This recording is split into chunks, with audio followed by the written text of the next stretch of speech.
아빠 엄마랑 이혼해? 아빠 걱정하지 마, 내가 지켜줄게. 이러고. 둘째가? 너무 가슴이 아파서 진짜 제가 왜 이렇게까지 저한테 왜 이런 일이 생겼나 싶기도 하고.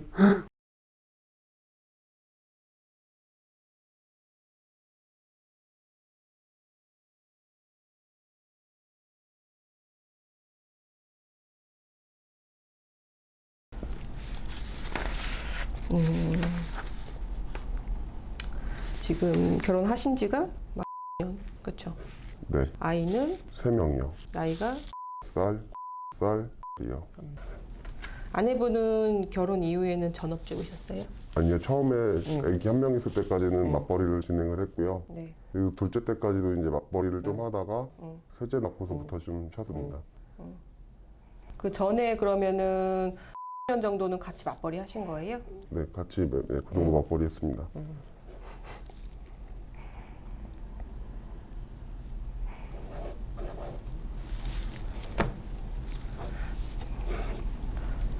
제가 그 상담 기록지를 기존에 봤지만 네. 특이한 케이스죠. 기본적으로는 이혼이 되기 전에 이제 오셔가지고 이혼 사유가 되는지, 이혼 사유가 된다고 하면은 뭐 재산 분할과 위자료랑 양육권 어떻게 되는지, 그 다음에 내가 이혼을 원하지는 않는데 어떻게 해야 되는지 이런 문제인데 기록지에 적어주신 것처럼 이미 협의 이혼이 다 끝난 상태이고, 근데 그 협의 이혼이 대신에 아파트의 청약 때문에 위장 이혼식으로 하셔가지고 사실상은 한 집에서 같이 아무런 문제 없이 잘 생활하시다가 그 이후에 갈등이 생겨가지고 아내분이 이것저것 하시겠다고 했는데 두 가지의 경우가 있을 것 같아요. 이거는 지금 결정을 하셔야 되는 게 이미 법률상 이혼이 됐기 때문에 예전처럼 다시 정상적인 가정을 이루고자 할 때에는 혼인신고를 다시 하셔야 되겠죠. 그래서 혼인신고를 다시 전제로 하는 목적을 가지고 갈등을 봉합하거나 회복의 그런 과정이 필요한 것인지, 아니면은 이미 이거는 협의이혼이 됐고 상대방의 이혼에 따른 의사가 확고해 보이기 때문에 그 이혼을 전제로 해서 그 외에 부수적인 문제들에 대해서 정리를 해야 될 것인지, 이 두 가지의 문제인데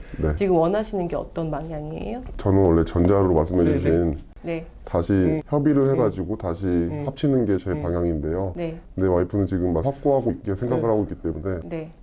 대신에 와이프는 재산 같은 것보다는 일단 친권, 양육권에 굉장히 네. 생각을 많이 하고 있어요. 그래서 저도 이제 처음에는 애들 엄마가 키워야 된다고 생각을 좀 하고 있었기 때문에 네. 좀 도와주는 게 맞나라고 싶었는데 네. 좀 시간을 갖고 생각해보니 제가 살아온 10년도 애기들만을 위해서 살은 게 좀 있는 것 같아요. 물론 제 주체로 좀 살긴 해야겠지만 어떻게 될지 모르겠지만 전부 다 키울 수 있으면 전부 다 키우고 싶고요. 그리고 정말 예쁘게 키우고 싶어요. 제가 뭐 애들 없이 저 혼자 하고 싶은 거 하면 산다. 그런 건 없습니다. 애들이 꼭 있어야 될 것 같아요. 그 협의혼 하시면서 혹시 카톡이나 문자로라도 내가 뭐 재산을 포기하겠다 그런 식의 문제 없었어요. 근데 좀 우발적으로 이제 와이프가 너무 다 자기가 스스로 할 수 있다고 해서 카톡 내용에 그런 내용이 있어요. 그래서 이따가 좀 읽어봐 주시면 좋을 것 같은데, 어떤 내용? 네. 3명을 나한테 다 주면 내가 재산을 반 줄 테니까 당신이 나가서 살고 양육비를 줘라. 그러면 내가 다 키우면 살겠다. 이런 식으로 얘기를 한 건 있어요. 그럼 지금 두 번째 방향을 잡되 네. 부인은 양육권 때문에 양육자 변경 신청을 하기 위해서 이제 그거를 청구를 할 것이고, 아파트가 지금 아내 명의로 돼 있다고 했잖아요. 그렇죠? 네. 그러면은 아내 입장에서는 재산 분할을 따로 청구할 게 특별히 없을 것 같고, 지금 본인이 원하는 건 이혼이 이미 돼 있는 상태, 재산은 다 나한테 돼 있는 상태이기 때문에 양육자와 친권자 관련된 내용에 대해서만 이제 다투고 싶어서 소송을 제기할 것으로 보이고, 우리 입장에서는 재산 분할까지 같이 다퉈야 되는 상황이 지금 되는 거죠. 그렇죠? 네. 맞죠? 재산 분할, 위자료, 그리고 양육비, 양육권, 뭐 이렇게 이혼 빼고는 전부 다 진행이 돼야 될 것 같다는 생각이 들었습니다. 결혼하실 때 서로 각자 가져온 돈이 있으세요? 둘 다 별로 가진 게 없어서 와이프는 갖고 왔고 저는 한 가지고 와서 처음에 투룸에서 이제 전세를 잡아서 시작을 했고요.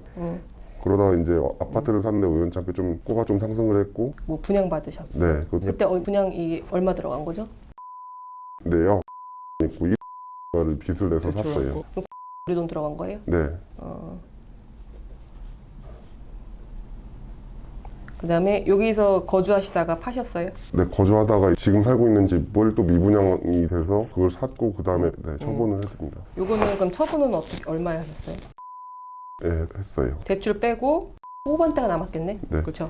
지금 살고 있는 집은 분양을 받았고요. 근데 이사 오면서 차를 좀 산다고 대출을 받았어요. 근데 현재 호가는 한 하는 걸로 알고. 잠깐만요. 그럼 이거 최초에 2000 사시면서는 아내분 명의로 해줬고 그 차도 와이프 명의로 해줬고 차도 야. 차량은 얼마 하셨어요?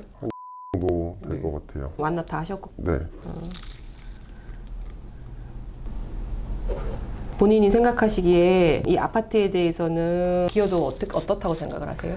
사실상 이제 금전적인 부분만 본다고 하면은 분명히 제가 한 70% 이상을 했겠지만 이제 와이프는 그 동안에 계속 이제 양육을 했고 애들 키우고 이런 것 때문에 사실 뭐 재산을 더 뺏어온다 뭐 이런 걸 개념보다는 그래도 애들을 제가 다 키우고 싶고 그리고 자산도 갖고 올 수 있을 만큼 다 갖고 와야지 더 편할 것 같아요. 10년의 혼인 기간 중에 맞벌이를 부인이 한 정도 할 것 같아요. 네, 네. 제가 육아휴직 빼놓고서. 네. 그러면 두 분이 번 급여는 어느 정도 차이가 나실 것 같아요? 거의 비슷했다고 생각을 해야 될 것 같아요. 아, 그래요? 그러니까 지금 제가 그러니까 저직급 때는 네. 한 200 후반에서 이제 대리 정도 했을 때 300 정도가 됐고 그 와이프도 이제 그거보다 조금 적긴 했지만 거의 유사한 형태였어요. 그럼 남편분이 2배 정도 더 버신 거네요? 그 기간 누적으로 따진다고 하면. 네. 맞아요? 네. 그럼에도 불구하고 이제 만약에 이걸 나눈다고 하면은 아내가 돈을 번 기간이 있고 그다음 이후에 또 3남매를 키운 기여도를 우리가 또 무시할 수는 없거든요. 네. 그래서 본인이 생각하기에 이 아파트를 어떤 식으로 나누셨으면 좋겠어요? 그래도 6대4 정도 이상은 받았으면 좋겠어요. 애들을 제가 다 키운다고 하는 건데 저는 아직까지도 애들이 더 우선이기 때문에 사실 지금 애들을 막 둘 하나 이렇게 찢어놓고 싶은 생각도 없고요. 애들은 무슨 잘못이 있어가지고 살다 보면은 싸움 같은 거 일어났을 때도 뭐 얘는 아빠 없어서 그래 뭐 이런 얘기 들을 거고. 최근 3년 동안은 엄마가 전업주부로 아기들의 주 양육자가 된 거는 맞는 것 같아요. 그렇죠? 네. 근데 저도 제가 일찍 들어가는 날에는 제가 무조건 샤워를 3명 다 시켰고요. 네. 만약에 이제 애들이 저한테 왔다고 하면 부모님네 집에 가서 키우고 근데 저는 이제 맨날 좀 일찍 가면서 애들 좀 같이 지낼 생각이에요. 엄마가 양육자가 되게 부족한 면이 뭐가 있어요? 물론 뭐 다단계 뭐 문제가 있겠지만. 근데 와이프가 뭐 결격 사유나 뭐 이상하다거나 그런 거를 뭐 주장하고 싶진 않아요. 근데 와이프가 애들 3명을 혼자 키우려면 제가 바라보는 생각은 양육비 받고 애들 3명을 내가 돈을 좀 벌어서 하면 키울 수 있다 이런 생각을 가지고 계속 저한테 이렇게 푸시를 하는 것 같아요. 근데 저는 제 입장에서도 제 인생이 있으니까 와이프는 와이프 행복을 지키기 위해서 이혼을 하고서 나 그냥 너한테 양육비 받아서 그냥 내가 하고 싶은 대로 살 거야가 된 거고 저는 제 행복을 지키기 위해서 난 이 가정을 깨기가 싫어. 그러니까 좀 더 지켜보면서 하자라는 생각을 하고 있거든요. 친정의 도움을 받을 수 있어요? 아니요, 그게 어려울 것 같습니다. 하시는데요. 이번에 싸우면서도 굉장히 당황하기도 하고 저도 너무 속상하기도 했던 부분이 저희 부모님은 저를 나무라시면서 네.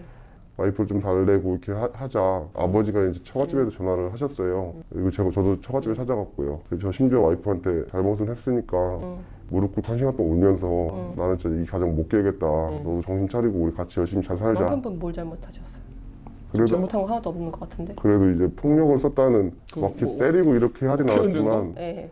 제가 이제 제 입장으로만 말씀드릴 수도 있잖아요. 근데 그렇겠죠. 뭐 상대방이 청구하는 뭐 위자료 소장 보면은 막 우리를 네. 파렴치한으로 만들어 놨겠죠. 그래서 이제 제 입장만 말하지 않으려고 이렇게 얘기를 했는데요. 그럼에도 불구하고 너무 다 네 자책을 하지 마라. 너 정신병 걸리겠다 진짜. 저는 와이프가 되게 싫고 그래서 이혼하는 게 아니고 서로의 방향이 좀 틀렸을 뿐인데 처음부터 이제 이혼하려고 결혼하는 사람은 없잖아요. 그래서 이제 어떻게든 잘해보고 싶은데 그게 어려울 것 같아요. 너무 어려울 것 같아요.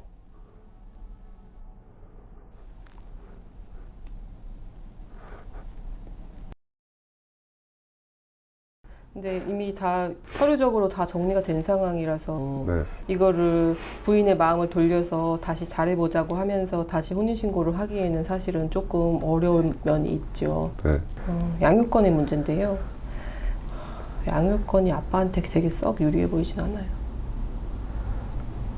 그 와이프가 양육권을 꼭 가지고 가야겠다고 말을 하고 있어요. 저는 뺏는다기보다는 양육권을 지켜서 와이프가 돌아오게 하고 싶다는 생각을 하고 있고요.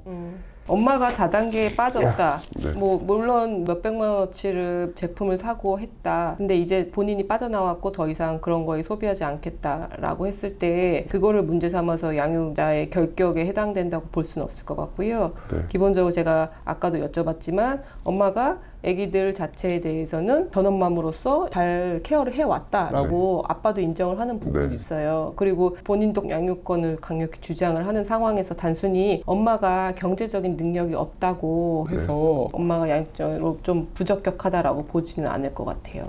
근데 이제 어떻게 보면 와이프도 그렇고 저도 그렇고 10년 동안 인생을 포기했다는 거 아니면 애들을 정말 위해서 살았는데 네. 만약에 이혼을 하게 돼서 네. 뭐 일주일, 네. 2주일마다 면접교에서 보면 된다고 하지만 난 그렇게는 살기 너무 어려울 것 같아요. 한 명이라도 데리고 살고 같이 만나서 놀고 이제 그게 끈이잖아요. 이때는 그러면은 협의 이혼이 물론 그때는 위장 이혼이었지만 그때 이제 양육자 지정이나 양육비 부담에 있어서 양육자를 전부 다 아빠로 지정을 하고 양육비도 아빠로 그래 해놓은 부분에 대해서는 왜 이렇게 하셨어요? 그 당시에? 큰 의미 없었어요? 네. 큰 의미 없었고요. 네. 누가 먼저 이거를 제안을 했나요? 사실 제안하는 것도 제가 먼저 제안했고요. 직장 생활 하다 보니까 와이프도 뭐 아는 언니가 뭐 어디 좀 됐는데 그래서 처음에는 원래 생각도 별로 안 하다가 네. 이렇게 얘기를 좀 해서 이렇게 하면 나 우리 점수가 라는데 뭐 이 정도면은 뭐 그냥 딴 데서 해볼 만할 것 같은데 좀 이렇게 해볼까라고 와이프 동의를 해서 이제 같이 한 부분이거든요. 네. 우리가 나갈 수 있는 방향은 이렇게 될 것 같아요. 객관적인 조건에 있어서 엄마가 쩍 불리하고 그렇진 않아요. 그러면 우리가 어떻게 해야 되느냐. 엄마는 양육자를 나로 지정해 달라는 이제 변경 신청이 들어올 거란 말이에요. 네. 그랬을 경우에 법원에서 가사조사를 실시할 거거든요. 가사조사라는 거는 이제 이혼과 관련된 거 다 끝났기 때문에 그 부분은 체크는 안 하지만 엄마도 양육권을 원하고 아빠도 양육권을 원했을 때 누가 좀 더 적합한 양육자인지 제3자의 판단을 받자. 근데 판사가 판단하기에는 시간이 없으니까 전문 인력인 가사조사관을 통해서 이런저런 방법과 절차나 어떤 시도들을 통해서 누가 더 적합한 양육자인지를 1차적으로 판단하는 그런 거를 진행을 할 텐데 우리의 이혼의 경위가 이렇고 사실은 우리 정말로 이혼하자 해서 한 게 아니고 이런 이유 때문에 이혼을 했고 한 집에서 쭉 살고 있었고 별다른 갈등 없이 잘 원만하게 생활하고 있다가 갑자기 아내가 실질적으로 사실상의 이혼을 원하면서 양육권을 주장하는 상황이다. 근데 나는 사실상 이혼을 원한 것도 아니었고 그리고 가장 크게는 아기들을 내가 못 보고 살 수 없다. 이혼은 어쩔 수 없이 그건 기정사실화 돼 있더라도 나는 그거라도 물고 싶지만 그게 안 된다고 하면은 아기들까지 갈라서서 살 수는 없다라는 식의 어떤 주장들을 계속해서 내가 간절하게 양육권을 바란다 식으로 많이 나가야 될 것 같거든요. 그럼에 있어서 물론 우리가 아빠가 경제 능력이 있다는 건 굉장히 좋아요. 근데 그게 어떤 의미냐고 하면은 아빠는 뭐 400~500만 원 벌잖아요. 근데 번다는 거는 내가 경제활동을 하는 시간에는 아기들을 케어할 수 없다는 거잖아요. 그게 또 하나의 약점이 될 수 있단 말이에요. 그런 부분에 있어서 어떻게 케어를 공백을 메꿀 것인지 우리가 잘 생각을 해보셔야 되는 거예요. 엄마 입장에서는 풀타임으로 하기는 힘든 상황이죠. 대신에 아빠가 이만큼 돈을 벌고 있으니까 거기에 합당한 양육비를 나한테 주고 나는 거기에서 아기들을 알뜰살뜰 잘 케어하면서 살 수가 있다라고 주장을 했을 때 사실은 그게 더 적합한 양육자로 볼 수가 있거든요. 그렇지 않겠어요? 네. 내 와이프가 또 며칠 전에 문자 온 내용은 양육비 같은 거 전혀 안 바랄 테니까 집을 달라 뭐 이런 얘기를 하잖아요. 말도 안 되죠. 집을 통으로 갖겠다는 거잖아요. 네. 물론 그렇게 얘기를 할 수 있는데 엄마 지금 직업도 없는 상황에서 애세를 어떻게 키워요 지금? 근데 제가 너무 걱정되는 거는 근데 말씀하신 대로 경제적 그런 게 없잖아요. 근데 와이프는 처갓집에서 도와줄 수 있는 상황이 안 되는데 엄마 입장에서 친정이 협소하다 이렇게 얘기했잖아요. 재산분할에 들어간다고 하면은 반 이상을 우리가 가져와야 되는 거기 때문에 이 아파트를 처분할 수밖에 없거든요. 네. 그렇죠? 아니면은 이 아파트를 뭐 전세를 주거나 해가지고 우리가 빼야 된단 말이에요. 그런 상황에서 어찌 됐던 간에 이걸 처분한다고 봅시다. 이번에 처분을 해서 이제 대출 빼고 남으면은 뭐 반반씩 갖는다고 해요. 이잖아요. 엄마는 가지고서 전셋집을 구할 수 있다라고 얘기할 거예요. 그러니까 친정이 협소하다는 거는 크게 문제가 되지 않습니다. 만약에 이런 문제가 되겠죠. 재산 분할할 게 하나도 없어. 아빠는 대신에 본가가 잘 살아가지고 아기들을 충분히 케어할 수 있는 집이나 이런 게 공간이 있는데 엄마는 단칸방 구할 수도 없어. 재산 분할할 것도 없고. 그럴 경우에는 아빠한테 굉장히 유리하지만 지금같이 일부라도 재산 분할할 게 있어서 각자 2~3억씩 나눠 가질 수 있다고 하면은 엄마는 그 돈으로 아기들 셋을 데리고 살 어떤 공간을 마련할 수 있다고요. 근데 양육권에 있어서 이렇게 꼭 한쪽에 이렇게 다 가야 되는 게 맞는 거예요? 아기가 지금 셋이니까 문제인데 두 분이 소송에서 합의를 하셔가지고 두 분이 분리양육에 대해서 협의를 하실 수 있어요. 예를 들어서 첫째, 둘째는 엄마가 키우고 막내는 아빠가 키우고 아니면은 지금 그렇게 얘기를 하고 있어요. 그래요? 아기들이 2명 이상할 때 분리해서 키우는 것에 대해서는 엄마 아빠가 협의를 하면은 그대로 효력이 있는 거고 엄마 아빠가 협상이 되지 않으면은 법원의 판단을 결국 나중에 받아야 되는데 네. 법원에서는 분리양육을 해주지 않아요. 왜냐면은 엄마 아빠의 이혼으로 인해서 아기들까지 형제자매들이 분리해서 사는 거는 아기들한테 굉장히 안 좋거든요. 형제자매들은 한 집에서 같이 살아야 된다는 게 기본적인 입장이기 때문에 판결로 갔을 때는 누군가를 몰아준단 말이에요. 판결로 가기 전에 조정을 통해서 우리 이렇게 하자라고 했을 때는 가능은 하다. 근데 저는 되게 보수적으로 얘기하는 차원이에요. 물론 지금 보니까 아빠가 굉장히 애기하고도 이제 애착 관계가 되게 많을 것 같고 잘 키우실 수 있을 것 같아요. 그래서 우리가 진정성을 법원에 보이면은 우리 애도 어떤 가능성이 있지만 객관적인 조건으로 봤을 때는 엄마가 썩 나쁘지는 않다.